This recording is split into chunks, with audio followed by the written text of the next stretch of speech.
മിശിഹായ്ക്ക് സ്തുതിയായിരിക്കട്ടെ. ഈശോ മിശിഹായിൽ സ്നേഹിക്കപ്പെടുന്ന മാതാപിതാക്കളെ, സഹോദരങ്ങളെ, ദൈവത്തിൻ്റെ അനന്തമായ സ്നേഹവും കൃപയും സൗഖ്യവും നമ്മളിൽ വന്ന് നിറയട്ടെ എന്ന് പ്രാർത്ഥിക്കുന്നു. എലിയ പ്രവാചകനെ കുറിച്ച് നാം കണ്ടുകൊണ്ടിരിക്കുകയാണ്. എലിയ പ്രവാചകനിലൂടെ ദൈവം പ്രവർത്തിക്കുന്ന അത്ഭുതകരമായ ചില പ്രവൃത്തികൾ, ചില താക്കീതുകൾ. ഇത് നമ്മൾ കാണുന്നത് 1 രാജാക്കന്മാരുടെ പുസ്തകം 21 അധ്യായം 23 മുതൽ 26 വരെയുള്ള തിരുവചനങ്ങളാണ്. ആഹാബിന്റെ ഭാര്യയായ ജസബലിനെ കുറിച്ച് കർത്താവ് അരുളിച്ചെയ്യുന്നു.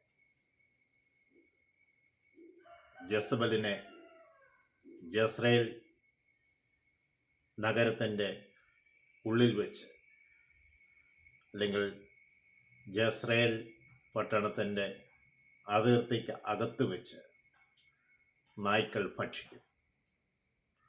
രണ്ടാമതായി പറയുന്നത്, ആഹോബിൻ്റെ കുടുംബത്തിൽപ്പെട്ടവരെ നഗരത്തിൽ വെച്ച് മരിക്കുകയാണെങ്കിൽ അവരെ നായ്ക്കൾ ഭക്ഷിക്കും. അവര് നഗരത്തിന് വെളിയിൽ അവര് മരിച്ചാൽ അവരുടെ ശരീരം പറവകൾ ഭക്ഷിക്കും. തൻ്റെ ഭാര്യയുടെ പ്രകോപനത്താൽ ഇറങ്ങിത്തിരിച്ച ആഹാബ് രാജാവിൻ്റെ കുടുംബത്തെക്കുറിച്ചാണ് നമ്മൾ കണ്ടുകൊണ്ടിരിക്കുന്നത്. തുടർന്ന് പറയാണ്, ജസബലിൻ്റെ വാക്ക് കേട്ട് കർത്താവിന് അനിഷ്ടമായ കാര്യങ്ങൾ പ്രവർത്തിക്കുവാൻ ഇറങ്ങിത്തിരിച്ച ആഹാബ് തന്നെ വിറ്റ രാജാവായി മാറി. അവനെപ്പോലെ ആരും ഉണ്ടായിട്ടില്ല. ദൈവത്തിൻ്റെ സ്വരം കേൾക്കാതെ നീങ്ങുന്ന ആഹാബിനെ കുറിച്ചാണ് നമ്മൾ കാണുന്നത്. തുടർന്ന് പറയുന്നുണ്ട്, ഇസ്രായേലിൻ്റെ മുമ്പിൽ വെച്ച് കർത്താവ് തിരുത്തിയ അമോര്യരെ പോലെ വിഗ്രഹങ്ങളെ പിഞ്ചെന്ന് എല്ലാ മ്ലേച്ഛപ്രവർത്തികളിലും മുഴുകി. അവൻ്റെ തെറ്റുകൾ വളരെ വ്യക്തമായി യെശയ്യാ പ്രവാചകനിലൂടെ ദൈവം ആഹാബിനോട് സംസാരിക്കുകയാണ്.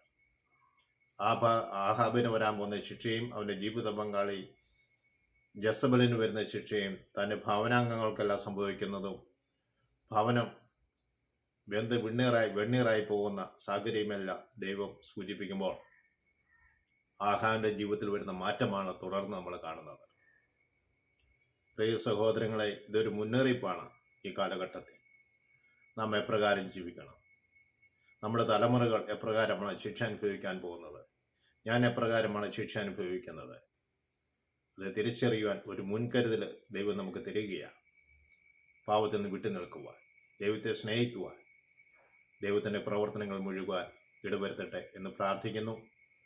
പരിശുദ്ധമായ വചനം ശ്രവിക്കുന്ന എല്ലാ മക്കളുടെ മേലും പ്രത്യേകമായി മധ്യസ്ഥം വഹിക്കണമേ. ഞങ്ങളുടെ അമ്മയെ ആശ്രയമാതാവേ, ഞങ്ങൾക്ക് ഏവർക്കും വേണ്ടിയും പ്രത്യേകം മധ്യസ്ഥം വഹിക്കണമെന്ന് പ്രാർത്ഥിക്കുന്നു.